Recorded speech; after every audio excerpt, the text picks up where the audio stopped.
আমরা দুজন মেয়ে রাত্র 9টা বাজে আমরা ফোনের টর্চ জ্বালিয়ে গ্রাফিতি লিখতাম। কিছুক্ষণ পর বিজিবি টহল দিত। যখন ওনারা আসতো আমরা দুজন হচ্ছে ঘাসের উপর শুয়ে পড়তাম। টার্গেট করে একদম সরাসরি টার্গেট করে 4টা টিয়ার সে মারছে পায়ের উপরে। তো উনি কি করছে, ওনার বাইকে 10-12 জন হচ্ছে চামচা সহ চেয়ার সহ বসে আছে এলাকার সামনে, ঢুকতে দেবে না। কারণ উনি দেখছে যে আমি মিছিলের মধ্যে ছিলাম। কেন্দ্র থেকে গ্রাফিতি কার্যক্রমটা দিল যে সারা বাংলাদেশে হচ্ছে দেয়াল লিখবে শিক্ষার্থীরা, তাদের প্রতিবাদের ভাষা হচ্ছে গ্রাফিতি লেখা। তো তখন আমরা দেখলাম যে বরিশালে যেসব সাংস্কৃতিক সংগঠনগুলি আছে, চারুকলা, উদীচী, শিল্পকলা, তারা একদম চুপ। এবং ওইখানে যেসব আর্টিস্টরা আছে, শিক্ষার্থীরা আছে, তারা হচ্ছে হুমকি দিচ্ছিল যে এখান থেকে তো টিউশন পাবে না যদি তোমরা কোনো গ্রাফিতি কার্যক্রমের সাথে অংশগ্রহণ করো। তো এই ক্ষেত্রে কেউ কোনো কাজে অংশগ্রহণ করে নাই। তো বিকাল 5টা নাগাদ আমি এবং আরেকজন নারী শিক্ষার্থী বের হয়েছি যে আমাদের তো গ্রাফিতি করতে হবে, যে কোনো উপায় করতে হবে। বরিশালে কেউ করে না, আমাদের করতে হবে।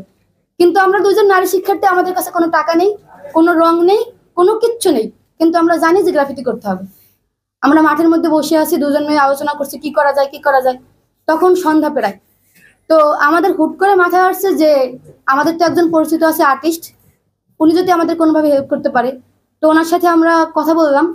উনি সেই একই কথা বললো যে আমার তো ধরে ধরে পোস্ট ডিলিট করানো হচ্ছে, আমি তো আপনার সাথে যুক্ত হতে পারবো না, কিন্তু আপনাদের আমরা রং তুলি দিয়ে সাহায্য করতে পারি যদি কিছু হয়। তো উনি সন্ধ্যা নাগাদ কিছু রং তুলি আমাদেরকে দিল। তো আমরা সিলেক্ট করলাম যে আমরা কোথায় গ্রাফিতি করব। তো বরিশালে আর্ম পুলিশ ব্যাটালিয়ন নামক একটা জায়গা আছে যেখানে পুলিশ ক্যাম্প এবং তার পাশেই হচ্ছে বিজিবি ক্যাম্প।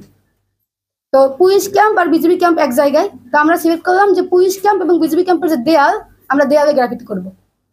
তো আমরা দুজন মেয়ে রাত্র 9টা বাজে আমরা ফোনের টর্চ জ্বালিয়ে গ্রাফিতি লিখতাম। কিছুক্ষণ পর বিজিবি টহল দিত। যখন ওনারা আসতো আমরা দুজন হচ্ছে ঘাসের উপর শুয়ে পড়তাম, দিকে নেবে, তারপর ওনারা যাইতো, তারপর করতাম। তো এরকম করার ফলে আমরা রাত 10টা পর্যন্ত ওই দেয়ালগুলিতে ভরে ফেলেছি লিখে, ওই টহলের মধ্যেই। তো এটা একটা বড় চ্যালেঞ্জ ছিল, কারণ ওনারা টহল দিচ্ছিল, প্লাস ছাত্রলীগের ছেলেমেয়েরা ওইখানে হচ্ছে টহল দিচ্ছিল। কিন্তু আমরা মানে এই দুইজন নারী হওয়ার শর্ত আমাদের মাথায় একবারও আসে না যে আমরা করবো না, আমরা ফিরে যাবো। আমরা বলছি যাই হোক দেয়াল লিখে যাবো।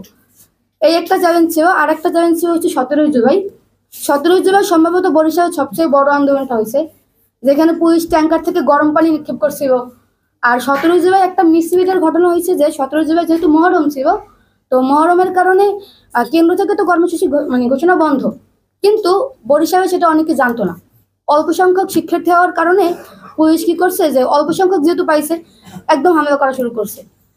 তো আমার ব্যাগে আছে, আমি দেখাবো এখন।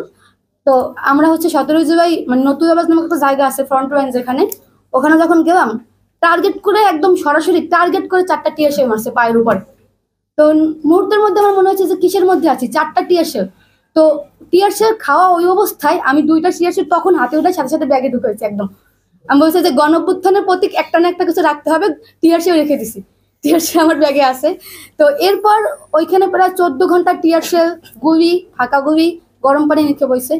এরপর ওই দিন আমাদের এলাকার যে কাউন্সিলর, আওয়ামীপন্থী যে কাউন্সিলর, উনি ছাত্রদের প্রতিরোধ করার জন্য যাচ্ছিল। তো ওইখানে ওনার সাথে কিছু হামলাটামলা হয়েছে।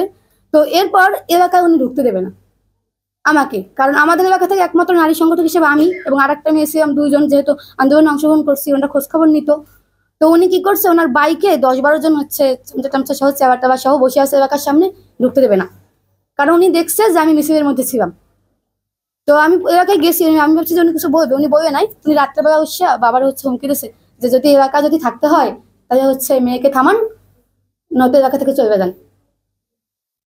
তো প্রত্যেকদিন হচ্ছে আমরা এরকম চ্যালেঞ্জ নিয়ে বের হইতাম, প্রত্যেকদিন রাত্রেবেলা এরকম করে ঢুকতাম বাসায়। সংবাদ, ফিচার ও অনুষ্ঠানের জন্য ভিজিট করুন সংবাদ প্রকাশের ওয়েবসাইট এবং যুক্ত থাকুন ফেসবুক পেজ ও ইউটিউব চ্যানেলের সঙ্গে।